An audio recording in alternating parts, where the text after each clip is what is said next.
Thousands of people are under an evacuation order still tonight in Boulder due to a large fire. More than 19,000 people are under mandatory evacuations as this fast-moving fire threatens homes. It's being called the NCAR Fire. It started just south of the National Center for Atmospheric Research. Right now it's burned 122 acres. Crews have no containment of it tonight. Winds were a major issue for firefighters this afternoon, but they've since calmed down. Firefighters say many people will see or smell more smoke tonight as it settles to the ground. So far, no homes have burned. Boulder Fire and Rescue are working to protect structures that just in case the winds shift to the west. Here are the evacuations in place right now. That dark line is the perimeter of this fire. Some of the areas under evacuation were evacuated during the Marshall Fire as well, just 3 months ago. At least 8,000 homes are in that evacuation order. Firefighters say that they are getting ready to update some of the evacuations, and we will share more once they do. Boulder County Emergency Management says the East Boulder Community Center is now open as an evacuation point. Evacuees are invited to go there for more information and resources. It will also serve as an overnight shelter. Pets are welcome. They say crews will determine shelter needs as this situation continues to unfold. The fire is threatening some areas that were impacted in the Marshall Fire nearly 3 months ago. 9 News reporter Courtney Yoon is live outside of one of those neighborhoods tonight. Courtney. Yeah, Steve, we're at the road closure right off 93, close to Marshall Road. This is the area where the Marshall Fire started about 3 months ago. The police behind me are blocking the road that leads down to El Dorado Springs. Today, we spoke with a man who lost his home in the Marshall Fire and a couple who were evacuated earlier today. They all say that this is much too soon to see another fire burning through their community. I was working out in the yard and everything, and I looked up there and I said, that doesn't look good. Robert Jeffrey looked up his street and saw the smoke from the NCAR Fire. Soon after, Robert and his partner, Sue Ann Vollmer, were evacuated. When you live here, this is what you have to be prepared for. And we have packed our cars and we got our cat, which is most important to us. Today's fire brings back bad memories, just 3 short months after the Marshall Fire. And here we are right next to the fire again.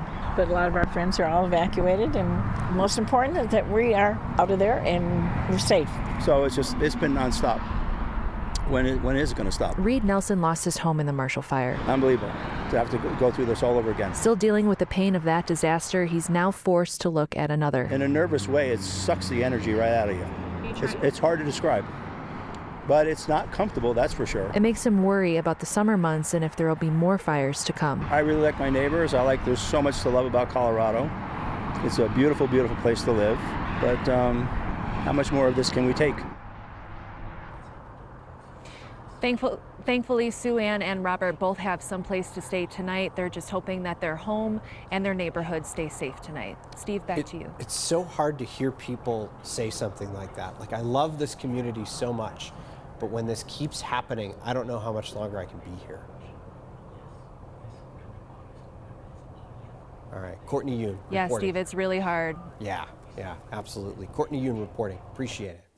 Well, neighbors close to the evacuation zone packed up their things just in case they had to leave. 9 News reporter Kelly Rinke talked to some as they watched the flames race through. Sitting on his truck isn't the way Jet Reed planned to spend his day. Yep.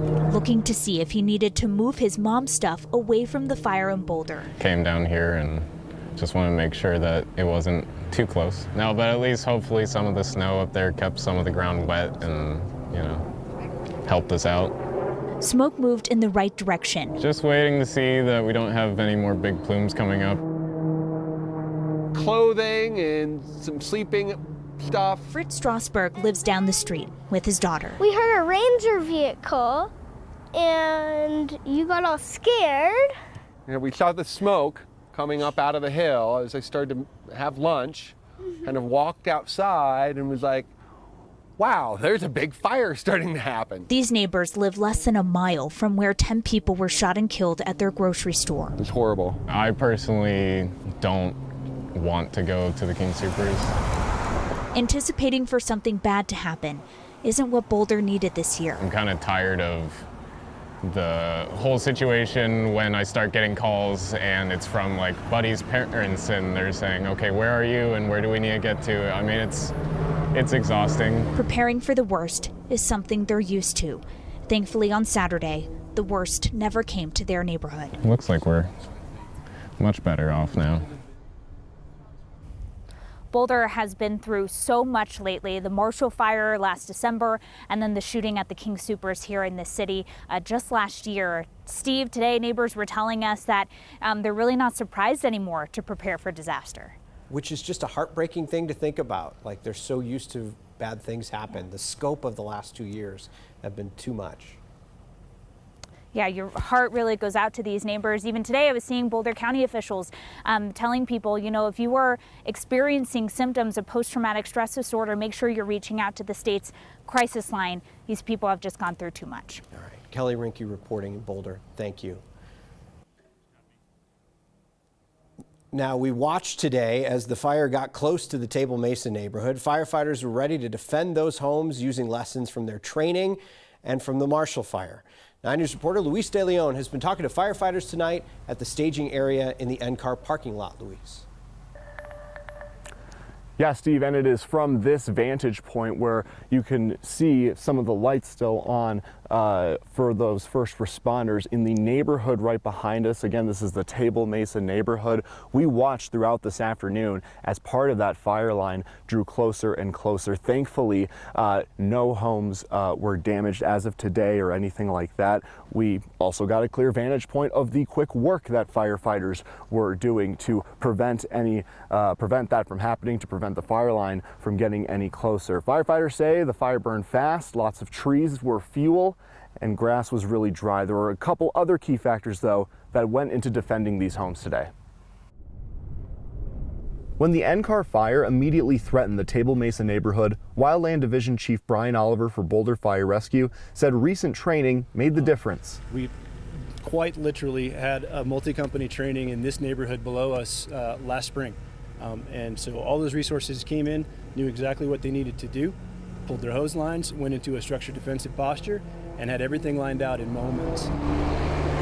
A quick response informed by what they faced during the Marshall Fire. As we all learned not very long ago at the Marshall Fire, once we get a home on fire, that growth becomes very exponential. Radiant heat, the embers get bigger, so really part of our tactics and those trainings I was talking about were to employ keeping fire out of the community. You can still hear them flying around, but single engine air tankers also came in and helped us with some aero retardant application.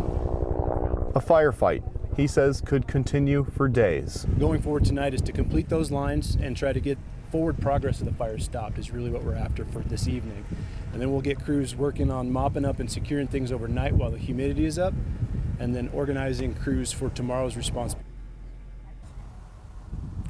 Other fire departments and agencies from outside of this area also came in to help fight this fire today. One example of that was Rocky Mountain Arsenal. They had prescribed burns scheduled for today. They put all of that on hold and said that they sent all of their resources here to come help put up a defense against this fire. And also, Steve, a spokesperson for Boulder Fire Rescue, said a request was put in to get in more air tankers that we saw much of the afternoon going and dropping fire retardant on that on the fire zone today. They put in a request to get more from out of state. No word yet, though, if that will happen. Pretty incredible to watch them do their work and do it so quickly today and so bravely. We all really appreciate it. Luis De Leon, thank you. As we mentioned earlier, winds were a huge factor in pushing this fire. Those have since died down, but people in Boulder should expect to see and smell smoke for a lot of the night. They say, don't worry about that. It's going to be there. That there doesn't necessarily mean that there's additional fire activity, according to the Office of Emergency Management. Danielle Grant joining us now. Yep. We heard firefighters earlier today saying the winds are going to help, but also the relative humidity. Tonight, really, that's going to help them hopefully get a handle and some containment on the fire. So things starting to improve for us this evening with both the winds, the humidity, and our temperatures slowly cooling off. It was an unseasonably warm afternoon out there. As we look at kind of the stats out there at the NCAR Mesa, laboratory. The peak wind gust that we saw at 2:20, just right after the fire started, 53.2 miles per hour. Just amazing. And the lowest humidity value we saw about 4:20 at 13%. Tonight, these winds have backed off tremendously. It is still fairly gusty around Loveland and Berthoud Pass, but around much of the Boulder area, things calming down quite a bit. And just a little bit more moisture in the atmosphere certainly is going to help lay down those flames. We're at 36% humidity right now. In Boulder, temperatures slowly cooling off. As I said, mid-50s right now. Still around downtown Denver off to Littleton in the lower 60s at this 10 o'clock hour. Speaking of all that smoke, we have air quality alerts in place through at least 9 o'clock tomorrow morning. If you do find moderate to heavy smoke in and around your neighborhood, just limit your time outdoors. You can actually see the smoke. That's this green on the radar. It is so thick and so intense that the radar beam is actually picking that up, as well as a few clouds certainly draped across Colorado tonight. No rain, no snow, not yet. We have another warm day on our hands tomorrow. The winds will be kicking up, not quite as gusty as what we saw this afternoon. And then the rain. It returns early next week. Details on that incoming storm coming your way, Steve, in about 10 minutes. The wind, the smoke, that can all be a lot for people to deal with, especially survivors of the Marshall Fire. So if you are feeling any symptoms of post-traumatic stress from any of the fires, we encourage you to call the Colorado State Mental Health Crisis Line.